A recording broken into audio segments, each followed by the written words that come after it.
When you see a video or a marketing asset around rebranding, it might talk about color palettes or the kinds of exercises that you can do to get to the essence of your brand. But one of the things that I wanted to chat about today that I don't think is talked about quite as much is the technical pieces of rebranding. Because rebranding really creates a lot of technical work. It's about updating your full digital footprint and making sure all of the work that you've done in promoting your organization in the past is going to be thought of, and you've built a pathway between old and new as part of this process. It is absolutely essential. And the goal isn't perfection, it's really protecting that work that you've already done. When you're planning around the technical part of the rebrand, what you're thinking about is you're thinking about the variety of systems that your branding touches. Yes, of course, it's around your website, but it's also around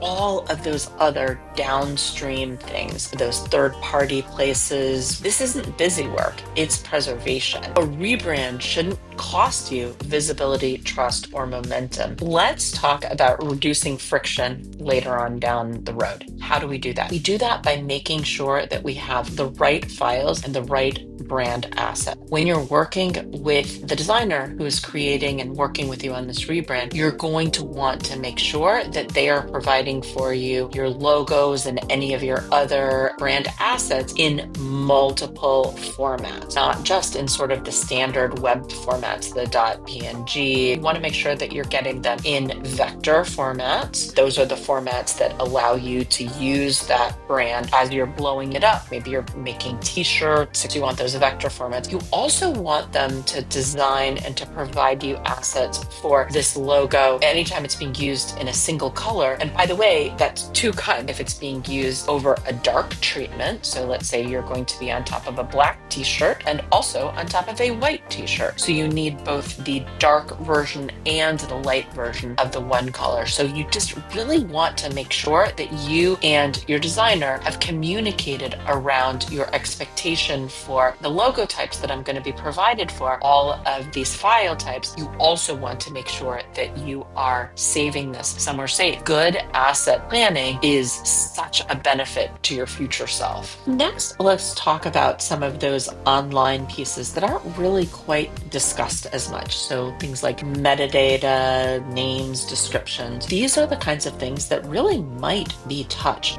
during a rebranding. And so these are the things that you're going to want to think about in advance. Titles, the descriptions, page names, they don't update themselves. You need to understand, hopefully in advance, where all of those places on the site are going to be changed so that you are ready and prepared when the switchover happens to be able to make those changes. And you can decide what changes and what stays stable, because obviously not everything changes when you rebrand, but some of the things do. So knowing where those pieces are so that you're not finding them years later. Perhaps if you have, as part of your rebrand, changed your tagline, you're not finding old taglines years later. Consistency matters more during change, not less. Structured data and machine identity. Machines track identity across time. So if you're making partial updates, you really are creating confusion. That is why it is so important to plan how your organization is going to be represented technically. So that goes back to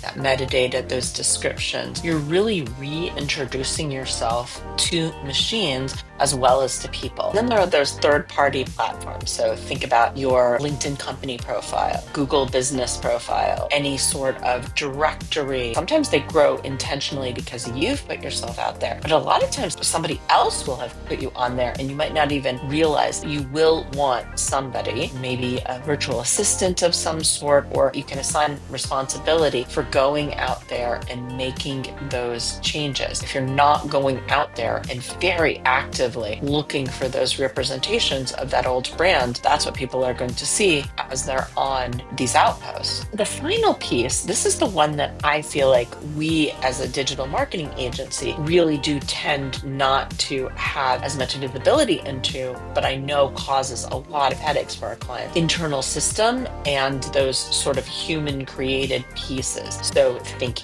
email signatures, proposals. So if you use a proposal software or any sort of shared folders that you have with other people. There's just all these places, right, where you have used branding. I won't say it's impossible to think about all of those in advance. It should be possible for you to at least think of what are the top ones? What are those pieces that you know need to be updated in advance of this or coordinated with this rebrand? Because the rebrand really isn't finished when it's launched. It's finished when you really have started instituting it and people aren't guessing or seeing the wrong thing, particularly when you're sending it, because that always has sort of a bad look to it. But the takeaway that I'm going to leave you with is rebranding is exciting. We love working with clients on rebranding because it just has such great opportunity and it feels so creative and it feels fun, but it also has an operational planning piece. The more work that you do on that operational planning piece, the better and easier